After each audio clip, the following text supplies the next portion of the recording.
Okay. Do you remember which artist or musician the first who really touched you when you were When you were young? Yeah, it was the Beatles, and I was 4 years old. Really? 4 years. Yeah, 4 years old. Really Yeah, early. yeah. I was. I went to what I think. Do you call it kindergarten here? Like the Germans do. We call it nursery, and I was going there, and it was 1963, getting on 1963, 64, and we had like a lot of young trainee childcare. I suppose you'd call them these days. Don't know what you call them then, but they were childcare workers. So 18, 19, 17, 18, 19, they were all into the Beatles. So I remembered that we had lots of Beatles furniture around the place and stuff, and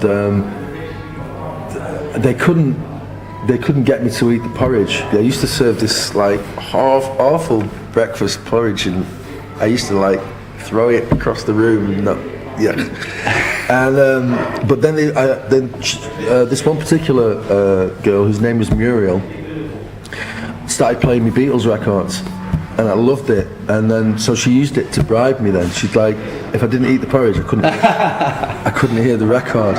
So I became completely obsessed with the Beatles, and I don't think I was even talking at the time. But I remember my parents took me to the Manchester premiere of A Hard Day's Night in 1964, and I can actually remember going there and everything, and the screaming and everything. It was a flash. Yeah. And so I mean, and then they started giving me records, and getting me to, because I learned to talk by learning to sing. That's the way around. Yeah, it's crazy. Because they were worried about me. My father was telling me they were like really worried that I wasn't talking, but I was like 4 before I started talking, in English anyway. And so I learned to sing the song. I learned to sing Beatles songs, and then after that I started to speak. So that was how early it was, And the first record that you bought? The first record I bought myself was a Beatles album. I think it was Revolver, and but then I remember buying some. I remember buying some Ennio Morricone music. Even though I'd never seen the films because I was too young. I bought some James Brown. What else did I buy back then? Oh, and then I did have some records, I think, but most of my records then were given to me. But those were the first records I bought with my own money. Yeah. And then when I was like, I didn't really start buying records religiously, like every week, until around about 1970, when I was like 10. And I started buying T-Rex and the Doors and stuff. Because I used to listen to Radio Luxembourg late at night, and they used to play Riders on the Storm and LA Woman and stuff like that. So I loved all that. And then T-Rex, Tyrannosaurus Rex, actually, which I heard on John Peel. I used to listen to John Peel's radio station. Radio show. And T-Rex was the one that really kind of like excited me as a child, And then David Bowie and the glam thing, and Slade and all those things. That was huge period. And then there was the punk. Then punk happened. The fall. Is important for you? Well, I think the first band I heard was The Damned, actually. Oh yeah. I think I heard The Damned first. Because you couldn't hear the Sex Pistols because they were like banned. It was marketing stuff. It came out and then you couldn't buy it anywhere, and they banned it, and then you couldn't hear it because they banned it. And so there was like a short period of time where I think there was only The Damned I'd heard, and then I finally managed to get a copy of Anarchy in the UK, an original EMI copy of Anarchy in the UK. That was it, But The Damned were the first band I saw because they opened for T-Rex. Oh yeah. When was that? That was big 1976. Oh yeah. They opened for T-Rex on their tour. I saw them before that though, because I used to go to the Electric Circus before it was a punk club, when it was all these like pub rock and progressive rock bands like Bebop Deluxe played there. Yeah, I saw AC/DC. I saw AC/DC at the Electric Circus, and I was going there. So I used to go there. I used to go to this other place. I was too young, but I looked older than I was. So I used to go to the Electric Circus, whoever was on. It didn't matter who was on. And then I'd go there to this underground club called Waves in Manchester, in Shoedale. So yeah, I went one night. I saw AC/DC there, and then I saw the Damned there, and they were only on for about 15, 20 minutes, and got bottled off. I threw bottles at them, and then in the wake of that, the Electric Circus started booking punk bands, and my local place started booking punk bands. So I got to see like all of them really. And Joy Division as well, then. Joy Division, yeah. Well, that was a little later on. I saw Joy Division quite a few times, about half a dozen times. Yeah. Yeah. But it wasn't an influence, not really. It was more the fall. No, not really. I didn't really get it at first, to be honest. It wasn't until really just before Closer that I started to kind of really like it, you know. But I used to go and watch them because, you know, it was Joy Division, and they were like, you know, you never knew what you were going to get, you know. Yeah, it was a sort of messy, a little bit messy on stage. Or... Yeah, they had a weird way of mixing. But I mean, the first time I saw them, they weren't called Joy Division, they were called Warsaw. Yeah. And I saw them a couple of times at the Electric Circus, and I remember it, so it must have been good. Yeah. You know. But as a Chameleons, you never really felt really involved in the Manchester scene. Not at all. No. We had nothing more like in common an with it. international band. Yeah. No, we didn't even think of it like that. Really, we didn't really think of it in any of those kind of terms. We just didn't. We just knew that we weren't part of that scene, and didn't relate to it. You know, we were like North Manchester, and we weren't kind of doing that stuff, and we weren't into the industrial look and the industrial vibe, and we didn't buy into it, and it was, you know, just not something that we had any. There wasn't enough colour in it for us, you know. There wasn't. Yeah, it's too dark. We were taking acid, you know. I mean, they were all seemed to be on downers, you know. We were all taking like down drugs, and we were taking like hallucinogenics, psilocybin mushrooms and acid, and we were just different drug and doing different things, and you know, we didn't hang out down there really. And looking back, do you think it had really an impact on your inspiration? On ours? No, I don't think. Like the doors of perception. Oh, you mean the drugs? Yeah. Oh, the drugs definitely did. Yeah. Yeah. Yeah. It's like Hicks said, you know, if you think that, you know, drugs are bad, you know, influence in music, then throw all your records away. Yeah. Take all your favourite records and throw them away because drugs have been a principal part of all of them. You know. But I'm not ashamed that I used to do drugs. I'm not. No. So it really opened your mind and gave you some inspiration. Yeah. I mean, that probably had the most impact on me than anything else. You know, taking hallucinogens was one of the best things I ever did, and I don't regret it at all. And you know, obviously there's an irresponsible factor about drugs because you know people abuse them. Yeah. But you know, I was never one of those people. You know, it's like I come from a drinking culture where, like, you know, where most of the people that I come from now that I grew up with.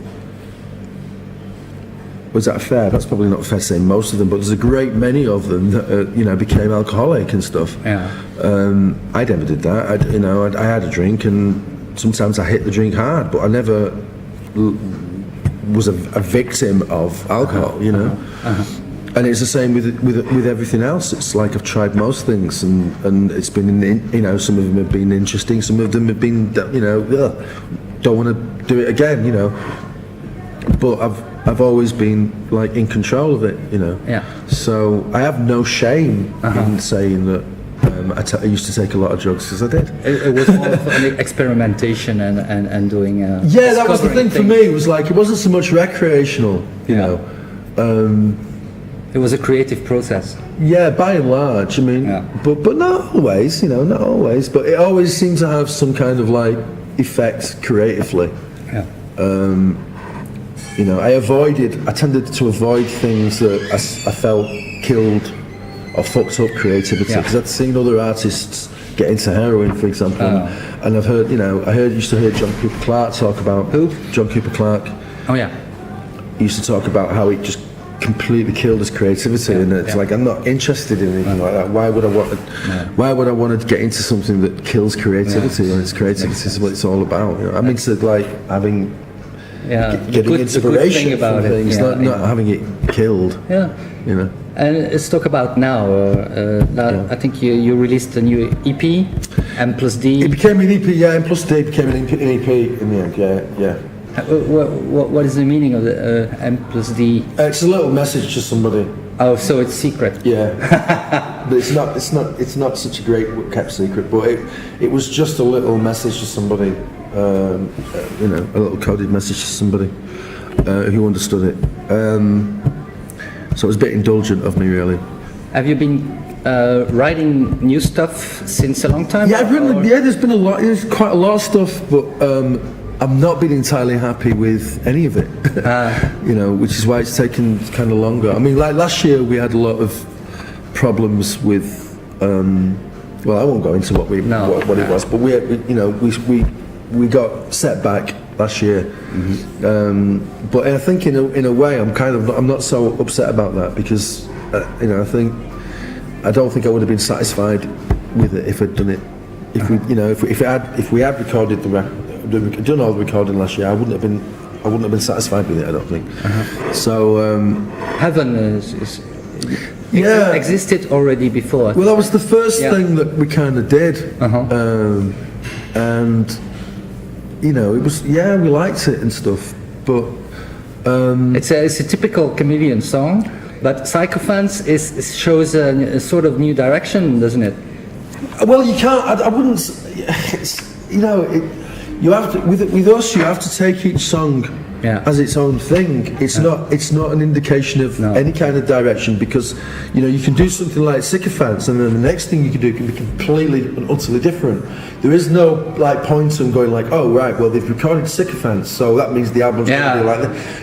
And that's what I got that a lot in the feedback on the EP, was like, well, people were going like, well, this is an indication of, no, it's not really. That's the reason why they're on the EP, because I thought, well, I'd like to put these songs out, but I can't really see them fitting into the album, so we'll release them as their own thing. And Sycophants was just something that I did with Chris, and it was just completely different. And I like it because it kind of reminds me of the kind of records that made me want to be in a band. If I'd heard like a record like that, I'd be like, I think it's a really great rock and roll record. But I mean, it's not an indication of the direction. No, because we don't work that way. Because you're preparing an album right now. Yeah, and I'm working with different people and different writers on it. Some I'm doing on my own. Some I'm writing with it. I've been writing with Eve and a couple of other people.